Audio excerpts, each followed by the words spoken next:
우리 오늘 한글 맞춤법을 배울 거야. 그런데 한글 맞춤법이 뭐냐?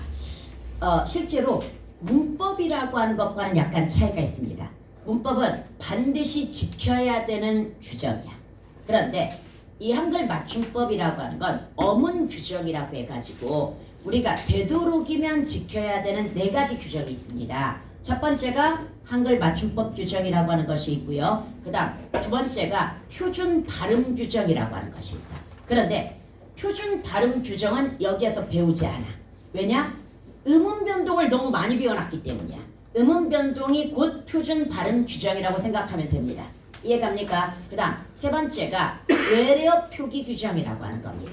그 다음 네 번째가 로마자 표기법이라고 하는 겁니다. 그래서 여기 보면 한글 맞춤법이 이렇게 들어가 있어. 그 다음에 여기 뒤에 보게 되면 뭐가 있냐면 띄어쓰기가 있어. 그런데 선생님 그럼 띄어쓰기 규정은 별도인가요? 아니요. 한글 맞춤법 규정의 2번째 항이야 이거. 2번째 항이고 그 다음에 이렇게 한글 맞춤법 우리 책에는 여기까지가 들어가 있는 거야. 사실은 띄어쓰기 규정까지 들어가 있는 거고요. 그 다음에 구별하여 쓰기라고 하는 것이 원래 표준어 맞춤법 쪽에서 중요합니다. 그래서 이거 지난번에 선생님이 한번 읽어보라고 나눠줬던 거 기억나? 원래 이거 한글 맞춤법에서 중요한 거야. 그래서 이거 한번 오늘은 안에 이건 한번 읽어보면 되는 부분이 되겠고요. 그 다음에 뒤로 넘어가게 되면은 뭐가 있냐면 표준 발음 규정은 음운 변동에서 배우기 때문에 따로 자세히 안 들어가는 거야. 그냥 기억해야 될 몇 개만 한번 집어 넣어 본 거야. 그 다음에 넘어가면 바로 외래어 표기 규정이 있습니다. 그리고 마지막으로 뭐가 있는 거야? 로마자 표기법이라고 하는 것이 있는 거야. 여기까지 갔습니까? 그러면 우리 이 중에 작년에는 내가 정말 바쁘게 외래어 표기법 그리고 로마자 표기법 이런 거 가르쳤거든요. 내 학교에서 아예 안 가르쳐. 시험 범위에서. 그래서 이거 이번에 수업 시간에 안 하고 얘는 내일 동영상 올릴 때 추가로 올릴 거야. 보고 싶은 사람만 추가로 보세요. 뭐 배워두면 좋은 거니까. 뭔 말인지 알겠지? 오늘은 딱 시험 범위만 할 거야. 시험 범위만 할 거니까 여러분들이 보고 싶은 나 이거 덫에 빠졌어. 투자 대비 효율. 이 말에 덫에 빠져가지고 결론적으로 뭐 하게 되는 거야? 이런 외래어 표기 규정이라든지 로마자 표기법이라든지 시험 범위가 아닌 것들을 가르치는 데 있어서 꺼려지게 되는 거야 이제. 애들은 시험 범위가 아니면 뭐라고 생각하는 경향? 쓰잘데기 없는 것이라고 생각하는 경향. 이런 걸 갖기 때문에 와, 그 말이 되게 컸나 본데. 보도록 합시다. 맨 처음으로 한번 와보도록 할게요. 야, 우리 그냥 이거 내려놓고 하자. 내려놓고 너무 화면이 어두워. 안 어두워? 차이 없는 것 같은데 솔직히. 별로 차이가 없다고? 진짜? 나만 왜 차이를 굉장히 크게 느끼지? 올바른 문장 쓰기라고 하는 것이 있어. 그런데 얘도 시험 범위가 아니야. 그래서 이건 참고. 이해갑니까? 첫 번째는 참고해두고요. 이제 두 번째로 갑니다. 표준어 맞춤법이라고 하는 것이 있습니다. 여러분, 표준어 맞춤법에서 먼저 우리 한글에 대해서 한번 이야기를 해보도록 하자. 한글을 효음 문자라고 이야기합니다. 여러분, 중국이 되게 오랜 세월 동안 나라를 뭐 했어? 유지해왔단 말이야. 근데 아주 특이한 게 하나 있어. 중국은 사실은 한민족이 중국을 지배했던 게 아니야. 이 민족들이 끊임없이 쳐들어와가지고 중국을 지배한단 말이야. 그런데 아주 특이한 현상이 있어. 중국은 모든 이민족의 지배계층을 중국으로 흡수해버렸다는 거. 그러니까 쉽게 해서 만주족이 들어와가지고 또는 몽고족이 들어와가지고 어떤 민족이 들어오든 간에 지배계층이 되었을 때 얘네가 중국으로 뭐 돼버려? 흡수가 돼버린단 말이야. 그 이유가 뭐였을 것 같아? 한자 때문이야.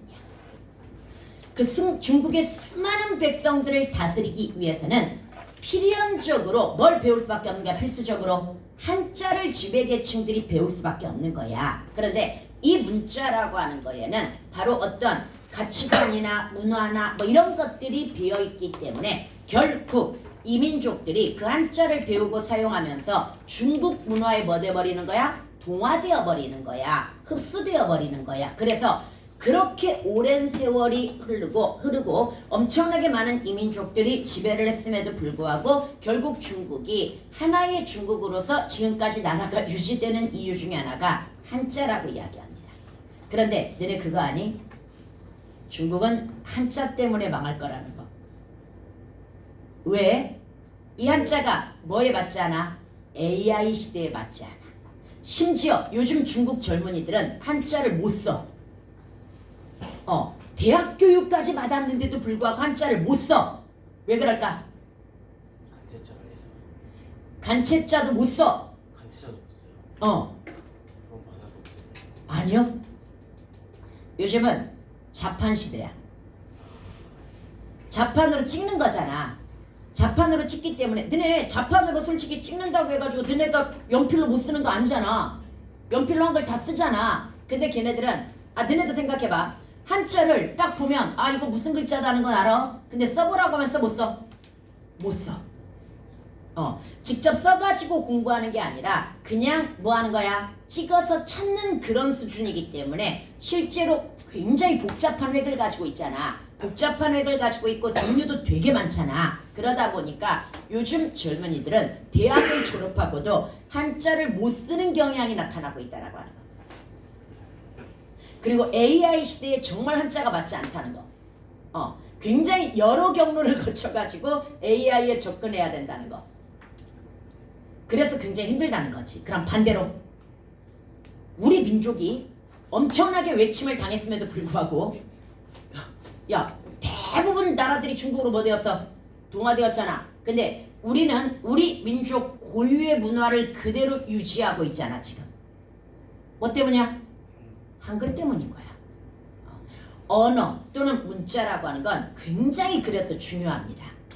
그런데 이 한글이 세계화 시대, AI 시대에 정말 뛰어난 문자가 된 이유가 있습니다. 표 문자야. 이거 비웃어이죠? 이 자식이. 또 선생님 국뽕 한 사발 드셨군. 이 표정인데? 아니라고. 다시 한번 기억하자. 우리 한글이 표 문자 세계 1위라고 하는 것은 우리나라 사람들이 하는 얘기가 아니야. 세계 언어학자들이 하는 얘기야. 봐봐. 이거 한번 보자. 이 앞에 거 읽어봐. 못 읽어? 다시 읽어봐. 뒤에 거 읽어봐. 못 읽어 이거. A라고 하는 건 이 문자의 이름일 뿐이야. 이 A는 단어에 따라서 A, I, 에 이런 식으로 다양한 발음이 가능합니다. 그래서 그 단어 자체를 외우지 못하면 뭐 할 수가 없다? 알 수가 없습니다. 이거. 뭔 말인지 얘가 발음을 알 수가 없단 말이야. 더군다나 우리 국어는 자음은 또 삼중체계야. 삼중체계가 뭐야? 예사소리, 된소리, 거센소리야. 유럽이나 미국 사람 중에 똠양꿍을 제대로 발음할 수 있을까? 제대로 표기할 수 있을까? 발음대로 표기가 가능할까? 거의 불가능해. 근데 우리 국어는 예사소리, 된소리, 거센소리. 언어 중에는 된소리가 발달한 언어가 있고요. 그 다음에 거센소리가 발달한 언어가 있는데 우리는 이걸 다 뭐 할 수 있다는 거? 발음하고 표기할 수 있다는 거. 왜? 자음이 삼중체계이기 때문에. 정확하게 그러니까 세계 어떤 언어든 발음대로 그대로 한글로 표기를 해버리는 나라가 뭐야? 우리나라야. 뭔 말인지 얘가. 그래서 보면은 다시 한번 1번 어떤 상황에서도 자음이나 모음형가가 변한다 변하지 않는다? 변하지 않는다라고 하는 장점과 어떤 외래어라도 뭘로 표기할 수 있다? 한글로 발음할 수도 있고요. 표기할 수도 있다라고 하는 엄청난 장점을 가지고 있습니다. 국뽕이 아닙니다. 이건 정말 중요한 거야. 이해갑니까? 그런데 아니 세계에서 가장 합리적이고 쉽고 과학적인 그런 문자라고 이야기를 한단 말이야. 근데 우리는 왜 이게 어려울까? 왜 어려울까? 일단 요즘 문법 배우면서 굉장히 어렵다는 느낌 들지요? 왜 어려울까? 너무 깊이 들어가면 일상 언어 생활을 하는 데는 크게 문제가 없는데 조금만 깊이 들어가면 어렵단 말이지. 그 어려운 이유를 먼저 이야기하자면 우리 국어는 교차어이기 때문이야. 이때 교차어라고 하는 것은 어떤 단어가 정해져 있으면 문법적 기능은 그 뒤쪽에 문법적 요소들이 따라붙어 가지고 결정하는 그런 언어이기 때문에 문법을 따로 배워줘야 되는 거야. 중국어 생각해봐. 한자의 문법적 기능을 하는 요소들이 따로 있어? 거의 없습니다. 거의 없고 그냥 그 글자만 가지고 그냥 뜻이 통합니다. 그런데 비해서 우리는 굉장히 복잡한 뭘 가지고 있어? 문법 체계를 따로 가지고 있는 거야. 그래서 문법이 좀 어려워. 그 다음에 표기적인 측면이 어려워. 그럼 표기적인 측면이 어렵다는 게 무슨 얘기냐? 이제 본격적으로 들어가자. 우리나라의 한글 맞춤법 제1조 1항, 그게 바로 표기법이야. 제1조 1항이 이렇게 나옵니다. 표준어를 소리대로 적되 어법에 맞도록 함을 원칙으로 한다. 이렇게 나온단 말이야. 이게 무슨 얘기야? 표준어를, 야 이건 주관식으로 나올 수도 있어. 다시, 한글 맞춤법 1조 1항이 뭐다? 표준어를 소리대로 적되 어법에 맞도록 함을 원칙으로 한다. 이거란 말이야. 이때 표준어라고 하는 것은 요즘 사람들이 대체로 쓰는 서울말을 일단 표준어라고 하는데, 여기에 대해서는 말이 너무 정의가 웃겨. 교양 있는 사람들이 대체로 사용하는 서울말 뭐 이렇게 나오는데, 내가 봤을 때는 서울말이 워낙 뒤섞여 가지고 여하튼 표준어의 정의는 안 나와. 대신 한글 맞춤법 제1조 1항이 나오는데 표준어를 소리대로 적되 어법에 맞도록 함을 원칙으로 한다. 이거란 말이야. 여러분, 소리대로 적되, 이걸 이제 어차피 고전에서도 배울 거니까 기억하자. 표기법을 소리대로 적는 걸 이어적기 내지는 우리는 줄여서 연철이라고 할 겁니다. 그 다음에 어법에 맞도록 한다. 이 말은 끊어적기라고 해가지고 분철이라고 합니다. 그래서 아주 쉽게 얘기하자. 연철은 소리와 표기가 뭐한 거야? 같은 걸 이야기합니다. 다시, 연철은 소리와 표기가 뭐하다? 같아. 그 다음에 분철은 소리와 표기가 뭐하다? 다른 걸 이야기합니다. 다시, 분철은 소리와 표기가 뭐하다? 다르다. 이거 고전문법에서 쓸 거니까 기억해라. 고전문법에서도 이 문제 되게 잘 나와. 연철 표기했느냐, 분철 표기했느냐. 진짜 생각해보니까 우리 고전시가 배웠던 거, 관동별곡이라든지 아니면은 뭐 송미인곡이라든지 이런 거 생각해보니까 진짜로 뭡니까? 연철 표기가 되게 많잖아. 현대국어와는 달리 소리대로 적는 것들이 되게 많단 말이지. 그러면 결론적으로 중세국어, 우리가 이번 문법을 중세국어를 배울 거야. 여기도 축소, 너네는. 중세국어 배울 때 쌤이 원래 고대국어, 근대국어도 같이 가르치는데 이번에는 진짜 중세국어만 배울 거야. 중세국어만 배울 건데 시험에는 중세국어만 나와. 중세국어만 나오는데 여기에서 일단 중세국어는 99%가 연철이야. 다시, 중세국어는 99%보다 연철이야. 그럼 한글 처음 창제했을 때는 당연히 뭐대로 적는 게 원칙이었다는 얘기야? 소리대로 적는 게 원칙이었다는 얘기야. 그런데 오늘날의 관점에서 보자. 오늘날은 소리하고 표기가 다른 게 더 압도적이야. 예를 들어 가지고 여기 한번 볼까? 꽃, 꽃이, 꽃만, 이거 하나만 쓰더라도 뭐가 다 달라? 발음이 다 다르잖아. 그런데 이 밑에 발음대로 쓰지 않고 뭐라고 써?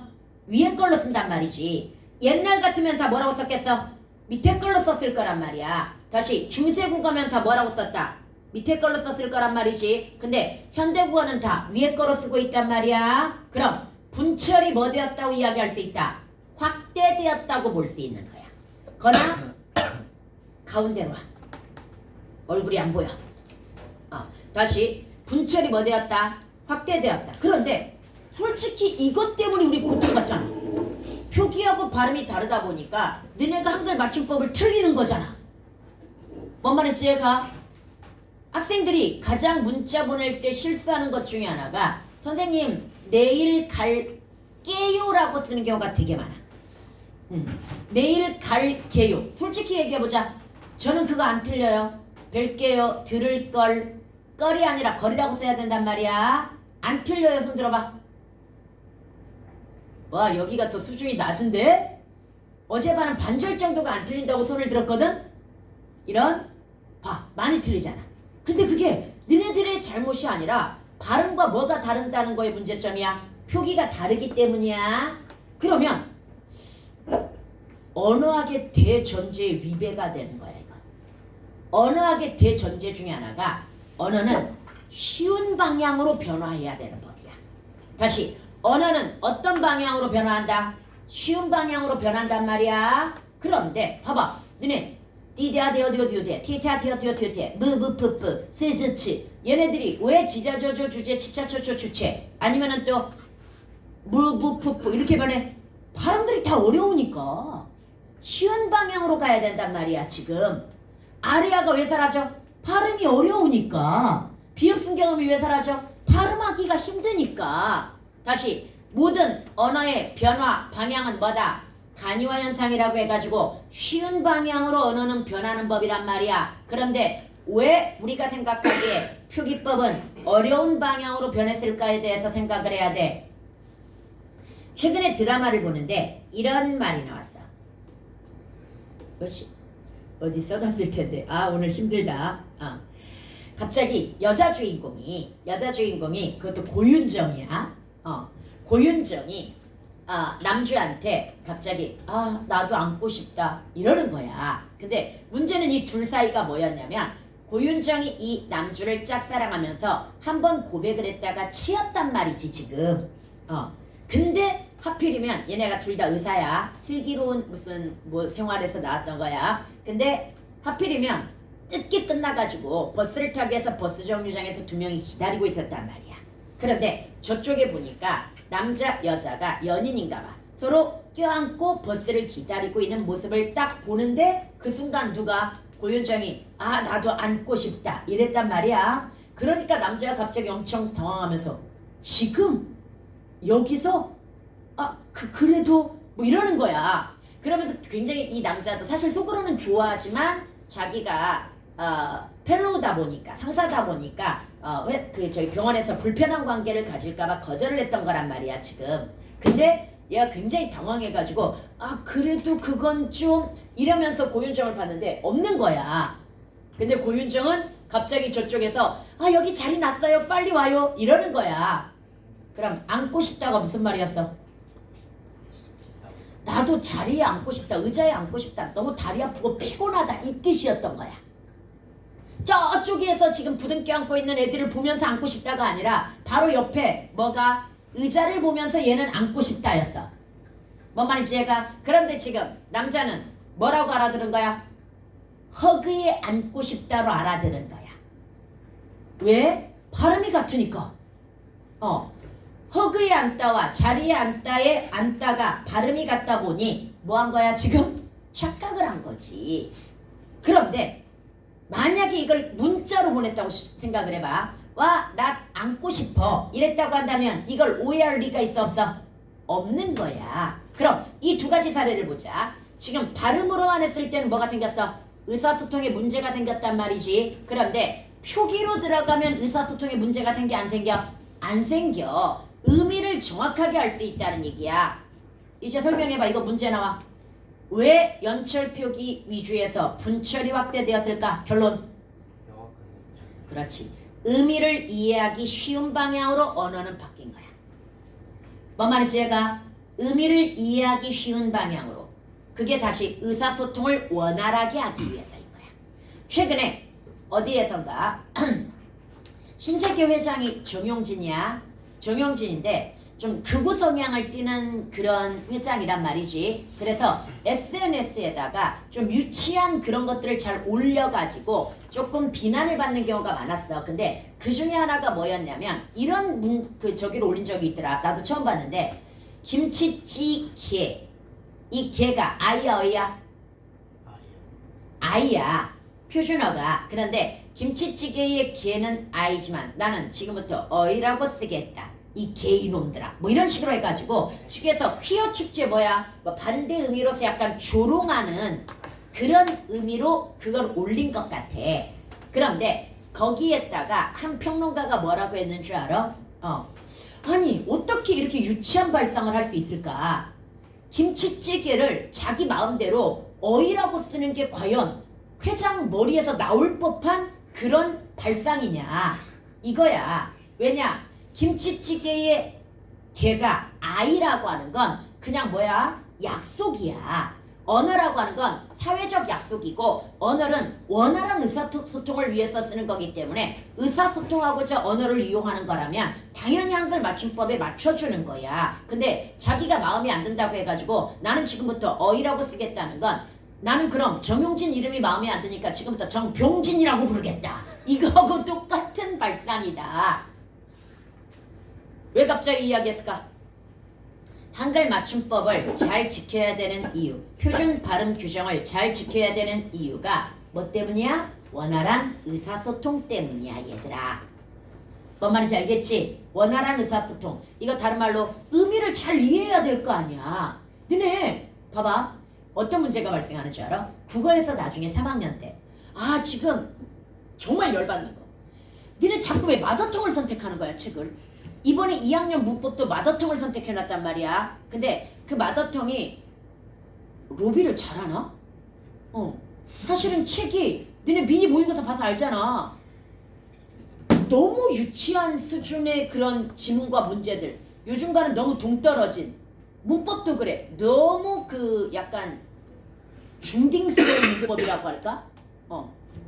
고등 최신 문법은 엄청나게 다른데 조금 책이 너무 유치한 수준이라고 할까? 근데 지금은 봐봐. 독서 지문을 읽으면 뭔 소리인지 하나도 이해가 안 되는 경우가 많아. 너네 이번 책에 지금 난이도 높은 것들 고상 것들이야 거의 다. 이 책에 들어가 있는 것들은 지문들이 그럼 되게 난이도 높은 것들이 들어가 있는데 읽고 나서 뭔 말인지 이해가 하나도 안 돼요. 이런단 말이야 애들이. 뭔 말인지 이해가 안 돼요. 이 말이 바로 뭐야? 의사소통이 안 됐다는 얘기야. 그럼 의사소통이 안 됐다라고 했을 때 지금 선생님이 뭐만 이야기했어? 표기만 이야기했단 말이야. 그런데 표기만 또 제대로 안다고 해서 의사소통이 되는 게 아니야.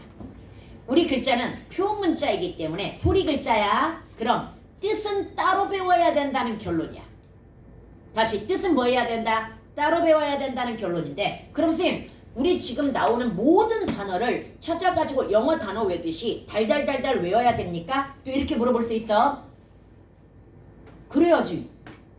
이 자식들이 영어 단어는 열심히 외우면서 평생 그리고 써먹지도 않으면서 평생 써먹어야 되는 한국 단어는 왜 안 찾아보는 거야? 일단 1차적으로 모르는 단어가 나왔을 때 사전에서 뭐 해보는 게 좋아? 찾아보는 게 좋습니다. 이렇게 능동적으로 찾아보죠. 그러면 또 잘 안 잊어버립니다. 선생님이 가르쳐준 거 내일이면 잊어버립니다. 그래서 사전을 세워라. 근데 어제 웃겼어. 처음에 내가 수업하는데 자꾸 핸드폰을 보는 애가 있어가지고 핸드폰을 내가 보지 말라고 앞쪽으로 넘기라고 했단 말이지. 그래서 넘겨놨는데 나중에 마지막 시간 보니까 또 핸드폰을 보고 있는 거야. 그래서 이 자식이 또 핸드폰 봐. 그랬더니 하는 말. 선생님이 지금 사전 찾아보라며요. 단어 찾아보라며요. 지금 단어 찾고 있어요. 이러는 거야. 그건 좋아. 핸드폰을 긍정적으로 이용할 수 있어야 되는데 무조건 모르는 내용이 나오면 뭐 해야 돼? 찾아봐야 돼. 너네 재작년에 정우 있지? 작년에 서울대 의대간 박정우가 최대 장점이 그거야. 얘는 내가 별명 서치 대마왕이라고 그랬어. 찾는 속도도 겁나게 빨라. 얘는. 그리고 확실히 많이 알고 있으니까 정확한 질문을 줘가지고 정확한 얘가 아마 AI 시대에 가장 성공한 애야. 그러니까 워낙 많이 알고 있다 보니 정확하게 자기가 원하는 걸 찾아내는 능력이 되게 뛰어난 것 같아. 그래서 내가 걔 때문에 뭐까지 10년 동안 잘못 가르친 것까지 알게 되었다고 그랬잖아. 흰눈썹 긴발톱 팔미새. 선생님 찾아보니까 긴발톱 팔미새라는 단어가 있는데요. 그러니까 두 가지의 장점을 가지고 있는 거야. 누구도 내가 흰눈썹 긴발톱 팔미새가 흰눈썹 긴발톱과 알미새가 결합된 단어다라고 가르쳐줄 때 누구도 이걸 궁금해하지 않아. 그런가 보다 하고 넘어가. 근데 얘는 진짠가? 이게 궁금한 거야. 그래서 흰눈썹 긴발톱 팔미새라고 하는 걸 먼저 찾아보고 그 다음에 혹시 긴발톱 팔미새도 있나 찾아본 거야. 좀 찾아봐. 이게 능동적이고 적극적인 학습이라 진짜 안 잊어버려. 한번 스스로 찾아놓으면. 어휘 능력은 그렇게 키워야 돼. 그 다음에 두 번째, 많이 읽으면 또 영어하고는 달라. 영어는 많이 읽는다고 문맥적으로 이 단어의 의미가 이해가 안 가? 안 가. 그러나 많이 읽으면 옛날에 어렸을 적에 책 많이 읽은 애들이 사전을 많이 찾지 않아도 굉장히 어휘력이나 문장력이 뛰어난 이유가 바로 그거야. 저절로 그냥 이해가 가. 많이 읽다 보면 앞뒤 문맥에 따라서 이 단어의 의미가 대략 이런 의미겠구나라고 하는 것이 그냥 학습이 되는 거야. 그래서 어휘력이 좋아지는 방법, 문장력이 좋아지는 방법은 첫 번째는 뭐다? 모르는 단어 나오면 영어 단어는 그렇게 공부하면서 우리 국어 단어는 왜 공부 안 하는데? 금방 얘기했잖아. 표문자라고 그랬잖아. 표문자이기 때문에 소리는 읽을 수 있어도 뜻을 모르는 게 문제인 거라고 이야기했잖아. 그래서 너네가 지금 독서에서 어려움을 겪는 거야. 읽을 수는 있어 전부. 받았을 수도 있어. 그런데 뜻을 이해를 못하는 이유가 뜻을 별도로 공부를 안 하니까 너네가. 그래서 사전 찾는 거 생활화해야 된다. 지금 여름방학이야. 이런 거 학기 중에는 이야기 못하거나 학습 못하는 거 알죠? 방학 때 피지컬 키우는데 이거 진짜 중요합니다. 옆에서 계속 찾으세요. 공부하면서 모르는 거 끊임없이 찾으세요. 내가 이번에는 방학을 맞아요. 원래 테스트 시간도 좀 아까워가지고 테스트 잘 안 하는데 다음 주부터 계속 테스트를 들어갈 거란 말이지. 그런데 테스트를 그냥 문제 풀고 솔직히 선생님이 설명해 줄 시간이 없어. 진도 나가느라고. 와 그것도 갑자기 열받아. 국어는 일주일에 3시간 반인데 와 수학은 여름방학 때니까 막 일주일 내내 나가더라 애들. 일주일 내내 나가는 애들. 그 다음에 과학 막 이렇게 지금 다 늘리고. 왜 여름방학 때 국어는 안 늘리는데 공부량을? 왜 다른 과목만 늘리는데? 그러니까 너네가 날로 먹는 거야. 국어에서 투자 대비 효율이나 따지고 있고. 이건 암기 과목이 아니야. 그리고 1학년 때는 아직도 피지컬이 약하기 때문에 피지컬 키워야 되는 거지 먼저 효율을 따져야 될 때가 아니야. 뭔 말인지 이해가? 다시 한번 국어도 늘려야 된다 여름방학 때. 그리고 학습 방법 따로. 그래서 선생님이 테스트할 때 어떻게 하면 테스트의 효율을 높이지? 라고 생각했는데 좋은 걸 하나 알게 되었어. 테스트의 효율을 높이는 방법. 일단 테스트를 먼저 해. 그 다음에 두 번째 단계가 애들한테 스스로 책 같은 거에서 찾게 만들어. 자기가 그 테스트를 그러니까 정확하게 했는지. 보통 쪽지 시험이거든요 이게. 그래서 테스트를 했는데 책에서 찾게 만들어. 그 다음 마지막 3단계가 뭔 줄 알아? 옆에 학생들과 토론하게 만들어. 이 답이 맞는지 안 맞는지. 그러면 진짜 효과가 좋대. 선생님이 수업해 주는 것보다 그렇게 하면 테스트의 효율이 극대화된다는 거야. 그래서 선생님도 이걸 도입해 볼까? 근데 시간이 많이 걸려. 투자 대비 효율. 얘가 문제가 되는 거야. 그래서 난 2가지만 할 거야. 첫 번째, 먼저 여러분한테 쪽지 시험을 봐가지고 테스트를 하게 해. 그 다음에 한 2, 3분 정도 옆 사람하고 답을 상의하게 만들 거야. 옆에 누가 앉았느냐가 중요해. 뭔 말인지 알겠지? 그래서 옆 사람하고 답을 상의하게 만들면서 이게 이거 답인 것 같은데 이거잖아. 아니야 이거라고 그랬어. 이러면서 조금만 논의가 오가도 효과가 극대화되는 거야. 그거 좋은 방법 같아. 현우가 그래 안 그래? 되게 좋은 방법 같아가지고 그거 다음 주부터 총 시간 합쳐가지고 30분을 넘으면 안 되거든. 30분이 아니라 20분 넘어도 안 돼 사실은 쪽지 시험은. 그거 괜찮을 것 같아. 문법 할 때 특히 중세국어 금방금방 잊어버리거든요 애들이. 워낙 새로운 것들이다 보니까. 그래서 쪽지 시험 가지고 그렇게 자기 걸로 만드는 그런 작업을 좀 해야 될 것 같아. 그러니까 표준어 맞춤법도 매주 하나씩 보고 그 다음에 그 주에 배웠던 것들 계속 쪽지 시험을 한 5문제. 많이도 안 볼 거야. 주관식으로 5문제야. 객관식이 아니라. 뭔 말인지 알겠지? 그래서 그렇게 옆 사람하고 앞으로 잘 앉아 옆에. 예, 여러분들 그러면 이제 선생님이 이야기하고 싶은 개론만 이제 끝난 거야. 개론이라고 하는 건 한글 맞춤법이 뭐고 왜 필요하고 왜 우리가 열심히 공부해야 되는가. 여기에 대해서 이야기를 했고요. 그 다음에 대원칙을 배웠어. 표준어를 뭐대로 적대? 소리대로 적대. 어법에 맞도록 함을 원칙으로 한다. 이랬지. 그러면 소리대로 적는 건 크게 문제가 없어 얘들아. 다시 뭐대로 적는 건 문제가 없다. 소리대로 적는 건 큰 문제가 없어. 소리 표현 같으니까. 그런데 우리가 힘든 건 뭐야? 어법에 맞도록 하는 분철이 문제인 거겠지요. 5가지 원칙. 이 용어도 기억하자. 읽을 때 소리 나는 대로 표기하는 연철을 무슨 표기라고 한다? 표음적 표기라고 그래. 왜 표음적일까? 소리를 중시하는 표기라는 이야기야. 이해갑니까? 그 다음에 두 번째, 끊어적기는 표의적. 이거 시험에 나와. 표의적 표기라고 이야기해. 왜 표의적이야? 의미를 중시하는 표기라는 이야기야. 다시, 이게 뭘 중시하는 표기다? 의미를 중시하는 표기라는 이야기야. 여기까지 해갔죠? 근데 나중에 이거 되게 니네 학교는 어려운 말을 써. 뭐라고 쓰냐면 형태음절적 표기, 그 다음에 형태음소적 표기 막 이런 말 쓰거든요. 그건 내신 기간 들어가면 가르쳐 줄 텐데, 근데 올해는 좀 안 쓸 것 같아. 쉬워졌잖아 전체적으로. 지금 작년부터 너네 학교 시험이 쉬워지면서 그런 어려운 용어를 안 쓸 가능성이 있는데, 표의적 표기, 표음적 표기, 얘가 기본이야. 그래서 기억해 두고요. 여러분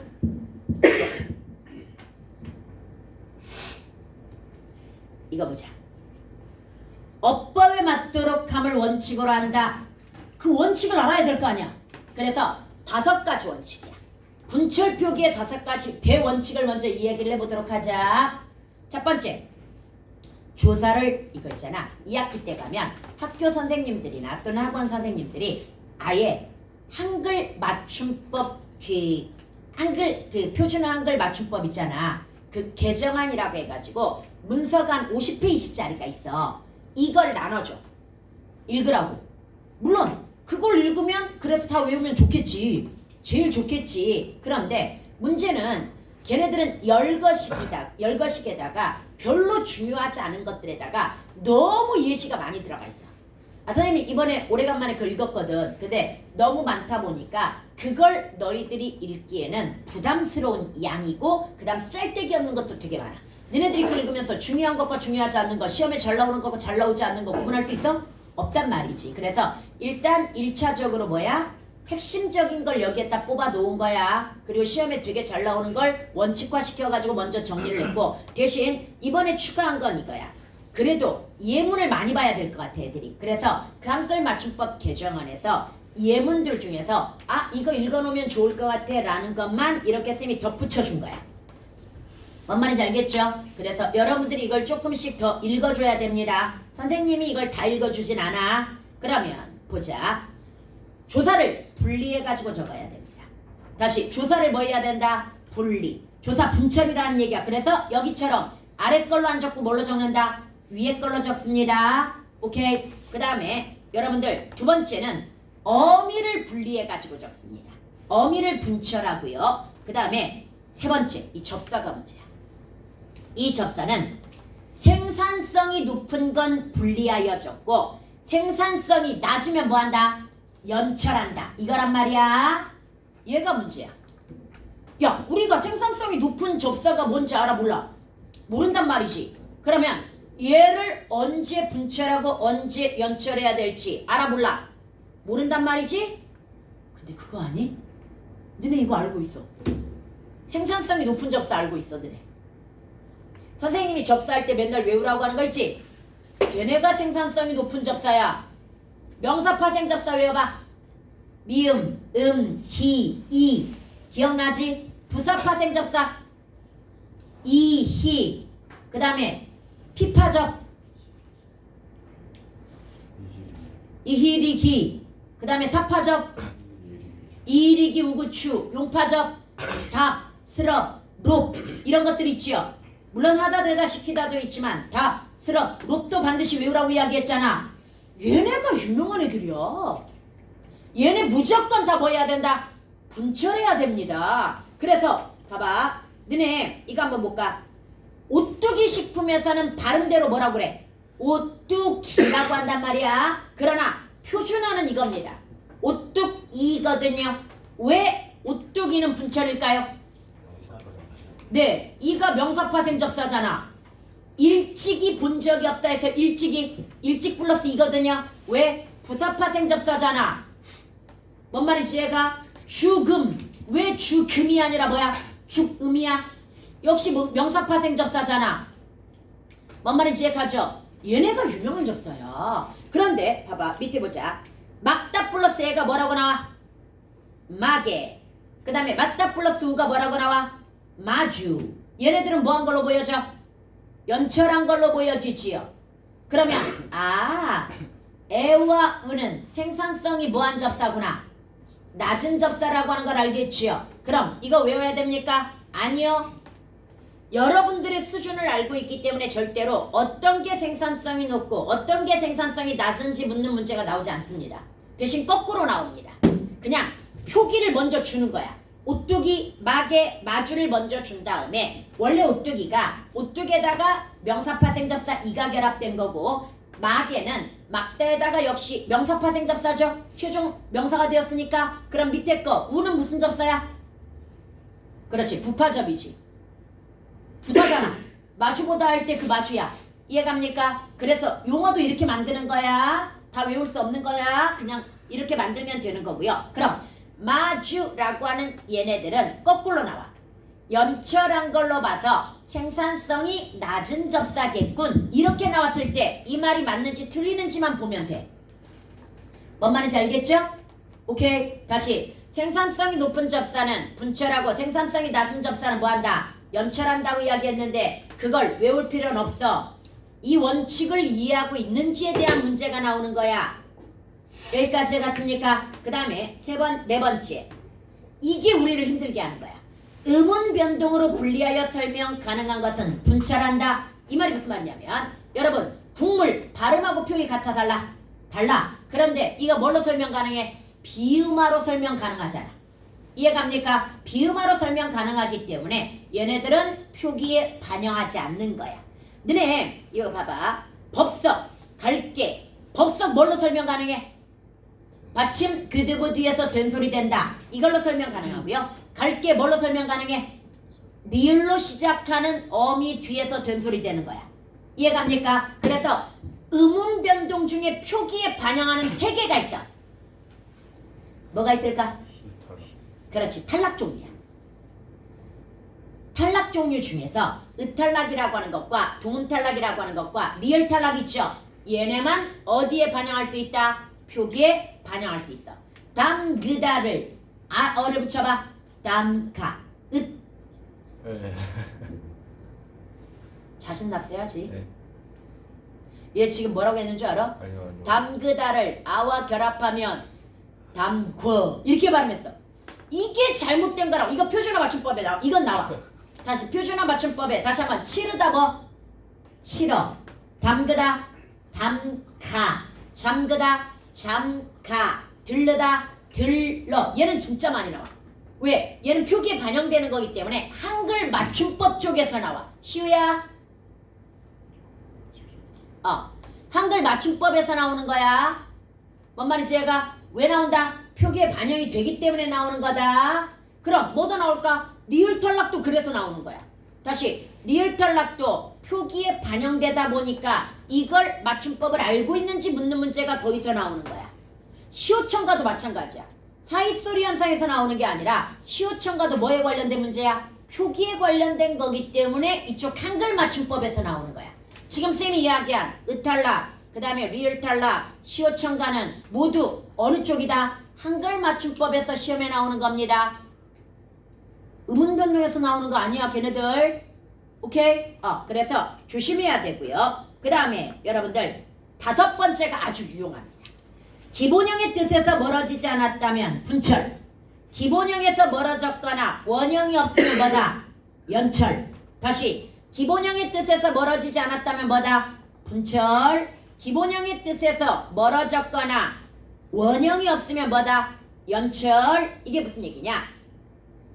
봐봐. 목걸이 한번 볼게요. 이 목걸이는 위에 거일까요? 아래 거일까요? 위에 거야 표기가. 그럼 왜 위에 거 표기가 맞을까? 얘는 지금 분철이야. 목걸이는 분철이지. 왜 그럴까? 목에 걸다라는 의미가 그대로 남아있잖아. 이해갑니까? 다시 무슨 뜻이 그대로 남아있다? 목에 걸다라는 의미가 그대로 있기 때문이야. 그런데 목걸이 밑에 것도 있어 원래 단어가. 이 단어는 언제 쓰는 거야? 병 이름이야. 목에 걸다라고 하는 거하고는 전혀 상관이 없어. 그 다음에 이거 한번 볼까? 집에서 설거지 하는 사람? 괜찮아 안 해도. 내가 옛날에는 애들한테 야 집에서 설거지도 하고 청소도 하고 빨래도 해 막 이랬단 말이야. 아 그건 이제 옛날 사고방식이야. 옛날에는 남자도 뭐야 가사노동에 참여해야 된다라고 하는 그래서 남녀평등을 이루어야 된다는 점에서 그렇게 애들한테 얘기했단 말이야. 그냥 돈 버세요. 돈 버세요. 로봇 청소기 사세요. 건조기 사세요. 식세기 사세요. 그냥 아니면 그냥 도우미를 쓰세요. 아, 이 마지막 말은 좀 너무 오버인 거고 요즘은 워낙 기술이 좋아져 가지고 가사 육아에 가사나 아니, 육아는 빼고 가사에 시간을 쓸 필요가 없습니다. 뭔 말인지 얘가 그리고 조만간 로봇도 나올 거잖아. 가사 도우미 로봇도 나올 거란 말이야. 그래서 너네가 막 설거지하거나 청소하거나 빨래하거나 연습할 필요가 없어. 뭔 말인지 알겠지? 새로운 시대야. 안 해도 됩니다. 뭔 말인지 알겠죠? 단 열심히 공부해서 돈은 좀 벌어놓으세요. 아, 로봇값이 2천 얼마래 나오면 기본이 물론 완성형은 아니겠지 아직. 좀 더 사람처럼 움직이려면 좀 더 뭐 해야 돼? 시간은 걸리기는 할 거야. 그런데 요즘 실제로 그 가사 도우미 로봇이 나오고 있는데 아주 단순한 수준이겠지. 2,300만 원이래. 근데 야 빨래 개키는데 답답해서 못 보겠더라. 한 장 개키는데 뭐야? 각 재고 뭐하고 해가지고 한 장 개키는데 한 30초에서 1분? 뭐 이 정도 걸리는데 더 빨라지겠지 나중에. 연습하지 말고 돈 버세요 그냥. 알았지? 여러분 설거지 위에 거가 맞을까요? 아래 거가 맞을까요? 왜? 승균이가 이유를 설명해봐.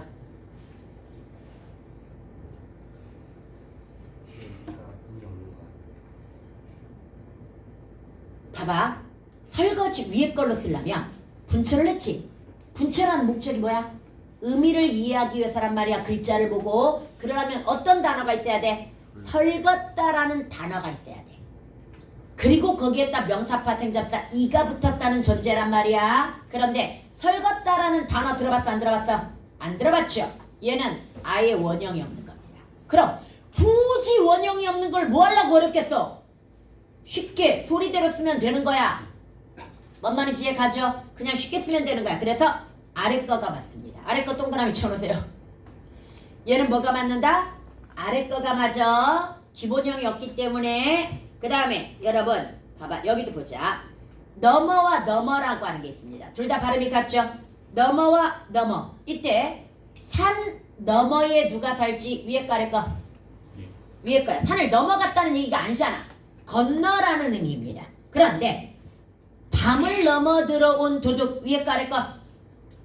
아래 거죠. 이때는 넘다라는 의미가 있습니다. 여기까지 갔습니까? 그 다음 이것도 볼까? 얘도 문제 풀다 보니까 나오더라. 여러분 드러내다와 드러내다 이거 잘못 쓰는 경우 되게 많거든요. 만약에 위에 거라면 이건 분철이지. 그럼 어떤 의미가 있어야 된다는 얘기야? 들다의 의미가 있어야 된다는 얘기야. 그럼 이거야. 교실에서 가방을 드러냈다. 예, 짐들을 드러냈다. 이렇게 한번 생각해보자. 교실에서 책들을 드러냈다. 위에 거 아래 거? 위에 거지. 들어서 옮긴 거지 그건. 그러나 드디어 다비가 본색을 드러냈다. 아래 거지. 뭔 말인지 알겠지? 그래서 이렇게 구분하는 거야. 이렇게 원칙을 알고 있으면 편해. 다 적용하면 되니까. 그 다음에 이거 보자. 여러분 얘 맞을까요 틀릴까요? 아이 밑에 X표가 쳐있네. 얘 맞을까 틀릴까? 왜 틀리냐면요. 얘가 맞아. 근데 얘가 특이해. 아니 얘 지금 한 단어일까 두 단어일까? 그래. 띄어쓰기 안 되어 있잖아. 몇 단어? 한 단어야. 이런. 그런데 한 단어인데 특이한 점. 앞에는 지금 뭐야? 소리하고 표기가 다르지. 분철했단 말이야. 뒤에는 연철했단 말이지. 규민아. 앞에 분철한 이유? 의미 살리려고. 그러니까 어떤 의미를 살리려고? 뭐 거의 맞은 거라 준비 없어. 억다라는 말이 있어. 얼거매다, 억다 이 말이 있단 말이지. 그러니까 당연히 그 뜻이 그대로 들어가 있으니까 얽히고가 되었을 거란 말이야. 분철에서. 그런데 만약에 설키다를 밑에처럼 쓰려면 석다라는 말이 있어야 돼. 근데 석다라는 말 자체가 있어 없어? 없잖아. 그러면 굳이 원형을 살릴 필요가 있다 없다? 분철시킬 필요가 없는 거야. 그래서 설키다가 되는 거야. 명준이 이해 잘 가고 있어? 어차피 지금 배우는 것들은 베이스가 필요가 없는 것들이야. 다른 문법들은 뭐가 필요해? 베이스, 조사접사음이라고 하는 베이스가 필요하지만 한글 맞춤법은 베이스가 필요가 없기 때문에 출발선이 다 같다고 보면 되는 거야. 뭔 말인지 이해가죠? 그래서 지금 얼마나 열심히 하느냐에 따라서 성취도가 달라지는 분야다 이건. 중간고사는 그래서 열심히 하면 잘 나올 수 있는 문법이 쉬울 수 있어. 그런데 기말고사는 미리 안 해놓으면 뭐 할 수 있어?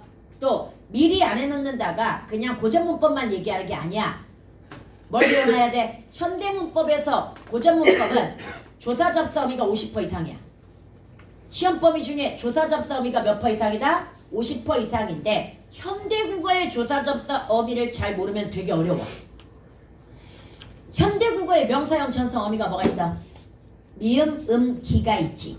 이도 있지만 그 다음에 현대국어의 명사 파생접사가 뭐가 있어? 내 말 잘못했다. 명전어에는 미음, 기가 있어. 명파접에 미음, 기와 이가 있어. 그럼 뭐가 겹쳐? 미음, 기가 겹치지. 그래서 이게 시험 포인트잖아. 얘네 구별하는 거. 명파접이 쓰였는지 명전어가 쓰였는지 구분하는 게 시험 포인트란 말이야. 그런데 고전은 아예 글자 자체가 달라. 고전 같은 경우는 명파접이 뭐야? 명전어가 옴이라는 거야. 그 다음에 명파접이 미음, 여기에다가 암까지 있어. 모음조화 지켜야 되기 때문에. 음이 암으로 실현되는 거야. 아래아자 들어가가지고. 그래서 아예 글자가 달라. 그럼 이게 글자가 다르다는 걸 왜 중요한 거야? 현대국어는 같은데 고전에서는 표기 자체로 뭐가 가능하다는 거, 구분이 가능하다는 거, 또 이게 시험 포인트야. 왜냐? 고전 문법은 다 현대국어로 해석해서 내기 때문이야. 그러니까 고전이 나오고 밑에 현대어 해석이 나온단 말이야. 무슨 문제 나오겠어? 어떻게 변천되었느냐가 나오는 거야. 그럼 현대국어 문법을 뭐 해야 돼? 미리 파악을 하고 있어야 돼. 거기다 플러스 알파 고전 문법을 배워서 비교 대조해야 돼. 아마 모의고사 2학년 3학년 거 풀어본 애들은 알 텐데 전부 고전 문법이 뭐하고 결합돼? 현대국어 문법하고 결합되어 가지고 나옵니다. 오케이? 그러면 여러분들 여기까지 충분히 이해가 갔어. 그러면 이제 여기를 한번 정리해 보는데 여러분들 힘들죠? 여기까지만 하고 일단 1차 씌워주도록 할게요.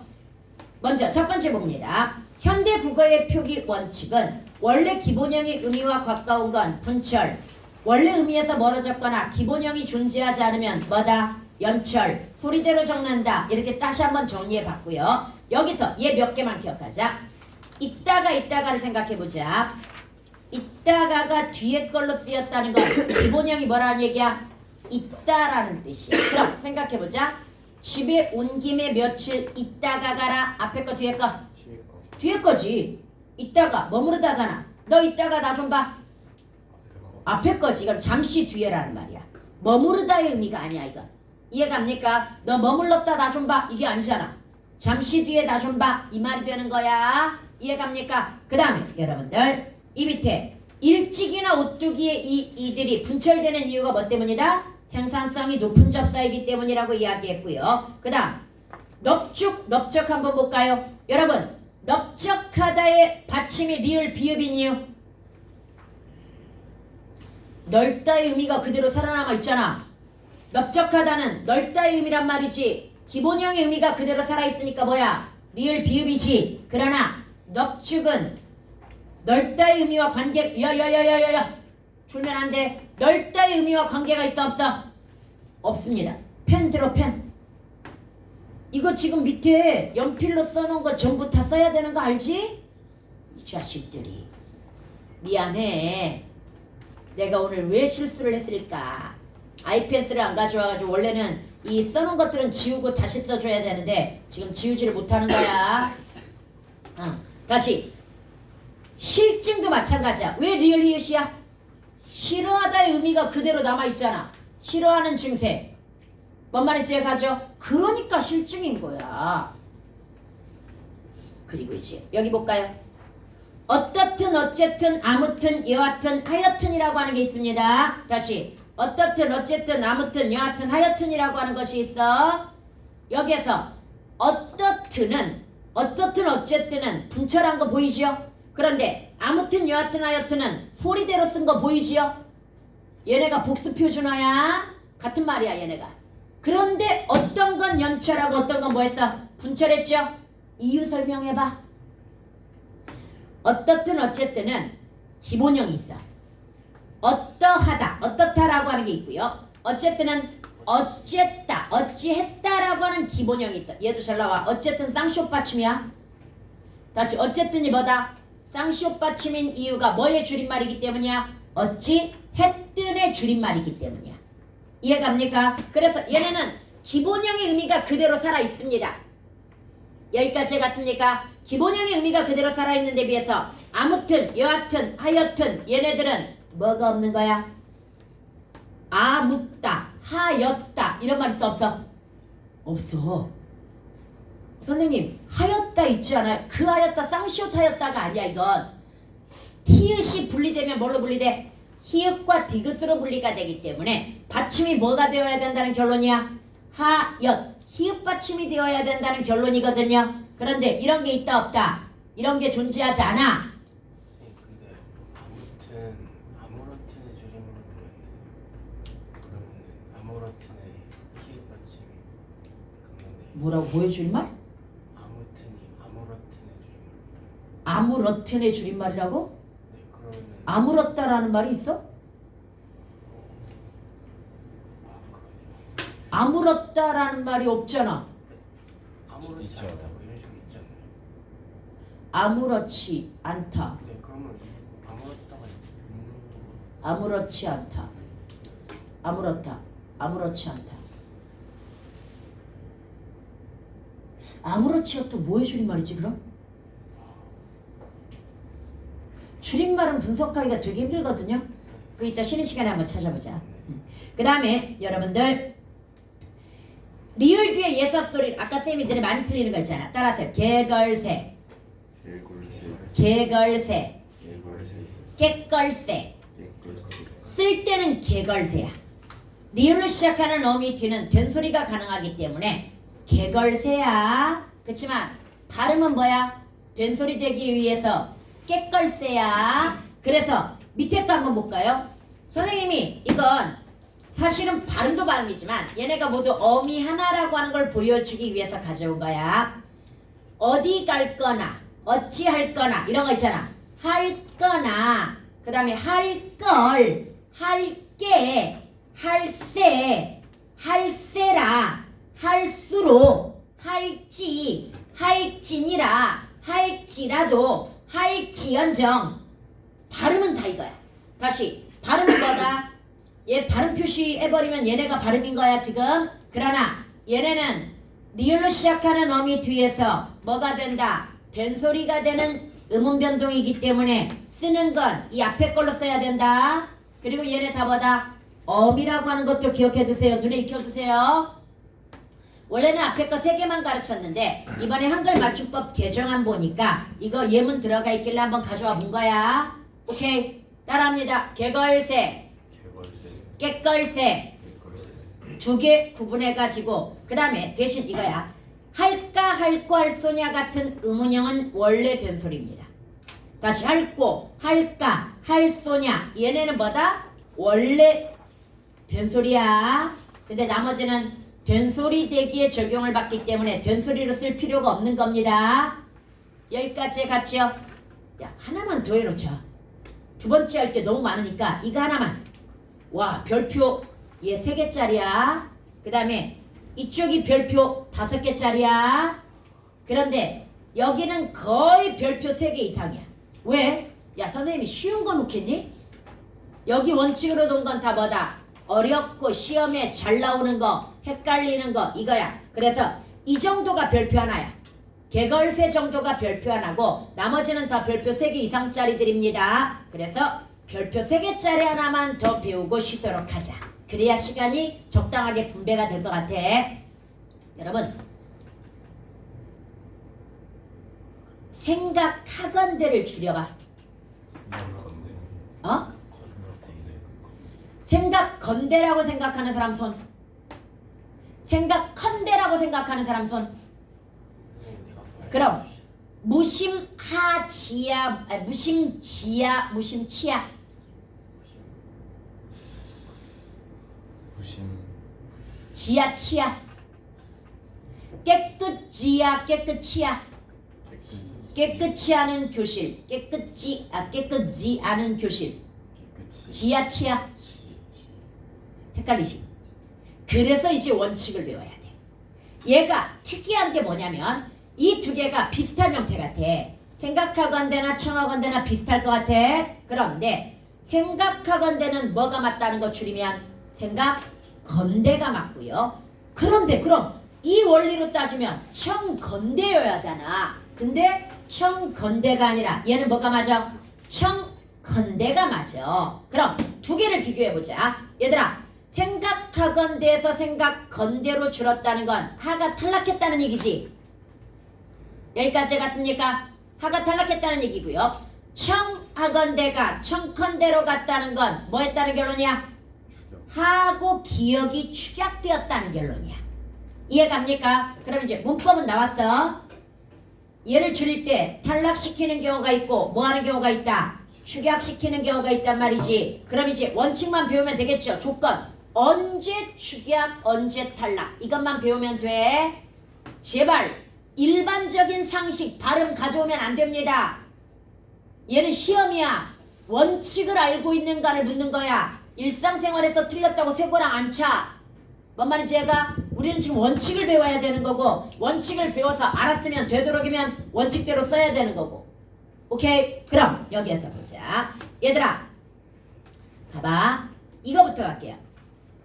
하가 그드부즈 사이에 끼면, 그냥 쉽게 가자. 하가 뭐 사이에 끼면? 그드부즈 사이에 끼면 얘는 통째로 탈락이야. 그래서 여기서 선생님이 지금 앞에 써놨지. 받침 그드부 뒤에 하가 오면 통째로 뭐 된다? 탈락이 된다는 얘기야. 이해갑니까? 그 다음에 반대로 앞에 받침이 없어. 여러분 선생님이 앞에 써놓지 않았는데 만약에 앞에 조건을 쓴다면 그드부를 주의한 나머지를 공명음이라고 그래. 공명음이 뭐야? 모음, 비음, 이음. 이해갑니까? 모음이나 비음이나 이음 뒤에서는 하가 축약이 되는 거야. 다시 공명음 뒤에서는 하가 뭐 된다? 축약. 그 다음에 받침 그드부 뒤에서는 하가 통째로 뭐 한다는 얘기야? 사라진다는 이야기가 되는 거지.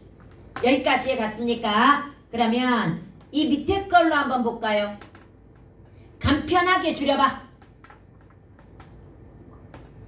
간편케. 왜? 기역 디귿 비읍 받침이 아니잖아. 연구하도록 줄여봐. 연구토록. 역시 뭐야? 뭐에 해당이 돼? 아까 공명음 뒤라고 이야기했잖아. 그럼 다시 미음, 니은, 이음, 리을이나 또는 뭐 모음 뒤에서는 축약이 된다는 이야기잖아. 이해갑니까? 그런데 얘 한번 볼까요? 거북하지 줄여봐. 거북지. 생각하건대 줄여봐. 생각건대. 생각하다 줄여봐. 생각. 이건 이제 아까 배운 거하고는 다른 건데 생각 다 못해. 이렇게 들어가야지. 그 다음에 깨끗하지 줄여봐. 여기서 잠깐. 선생님 얘는 그드부가 아니잖아요. 조심해야지. 대표음 그드부라고 이야기했다. 그럼 시옷의 대표음이 뭐야? 디귿이니까 얘도 뭐라고 줄여야 돼? 깨끗지. 얘 잘 나와셔. 얘는 거의 한글 맞춤법에서는 빠지지 않는 문제야. 다시 한글 맞춤법에서는 뭐 하지 않는 문제다? 빠지지 않는 문제야. 그런데 애들이 왜 야야야야 그 밑에 거가 잘 나온다는 게 아니라 이 원칙 자체가 잘 나온다고. 저거 밑에 거만 열심히 너네 지금 깨끗이 생각다 여기만 다 색칠하고 있는데 나 이 문제가 잘 나온다는 얘기야. 하를 축약시킬 것인가 탈락시킬 것인가. 예문은 봐봐. 이게 그 한글 맞춤법에 애들이 어려워하는 이유가 뭔지 알아? 애들은 뭐라고 생각해? 배운 예문이 나오기를 원하지. 그러나 예문은 무한대로 만들어낼 수 있지. 그래서 선생님이 이 밑에다가 원래는 이것만 가르쳤어. 이것만 가르쳤는데 밑에다가 이것까지 준 거. 아, 애들은 원칙을 적용을 잘 못하더라고. 그래서 연습하라고 준 거야. 다양한 예문을 가지고 연습하라. 어차피 학교 선생님도 창작하기보다는 바로 그런 데서 예문을 가져온단 말이야. 그래서 읽어보라고 오히려 확장해서 넣는 거야 지금. 많은 예문을 한번 읽어보라고. 여기까지 해갔습니까? 그 다음에 여러분들 대신 위로 한번 올라갈게요. 왜 우리는 익숙하지를 얘도 줄이면 뭐가 돼? 익숙치. 기억 받침 뒤니까 아가 통째로 탈락이 되지. 그럼 익숙지가 될 거란 말이야. 근데 왠지 익숙치라고 써야 될 것 같은 본능적 느낌이 들어. 익숙치, 깨끗이 막 이렇게 써야 될 것 같은 느낌이 들어. 그 이유가 뭔지 알아? 왜 그런 본능적 욕구가 생길까? 발음 때문이야. 여러분, 하가 통째로 탈락되죠? 자동으로 된 소리 됩니다. 그드부즈 사이가 돼버리기 때문에 여기에서 발음 뭐라고 해야 돼? 익숙지. 그럼 생각 건대 발음해봐. 생각 건대 이거야. 그래서 그 건대와 컨대를 애들이 헷갈리는 거야. 뭔 말인지 이해가? 다시 우리 애들이 자꾸 생각컨대라고 쓰고 싶고 익숙치라고 쓰고 싶고 깨끗이라고 쓰고 싶고 이렇게 쓰고 싶은 이유가 생각타 못해 막 이렇게 쓰고 싶어. 근데 생각타가 아니라 뭐야? 생각따. 생각하다의 줄임말이잖아 이거. 그럼 하통째로 날리고 된소리 되어가지고 생각다 못해 이래야지. 생각타 못해 이러면 안 된다고. 왜 애들이 헷갈리는지도 알겠지? 이런 것까지. 그래서 헷갈리지 마세요. 쓸 때 좀 고급스럽게 씁시다. 이런 거 잘 쓰는 애들이 굉장히 고급스럽게 느껴져. 너네도 그러지 않냐? 근데 나는 요즘 내가 그 얘기 했던 거 지난주에 했던 거 언제 했던가. 내가 옛날에는 직업병 때문에 왜 댓글 같은 데다가 한글 맞춤법 틀리면 아주 심하게 틀린 경우에만 좀 고쳐준단 말이지. 근데 트라우마가 생긴 적이 한 번 있어. 옛날에 엘리베이터에 그 광고지 중에서 햇살 판매 이게 써 있었단 말이야. 햇살 시옷 받침이 들어가 있더라고. 표준어가 뭐야? 비읍 받침이야 그거. 그래서 내가 밑에다가 엘리베이터 타고 올라가면서 고쳐놨어. 햇살이 표준어임 이렇게 고쳐놨어. 근데 그러니까 사람들이 그래 틀린 걸 고쳐줬으면 기분 나쁠 수도 있기는 해.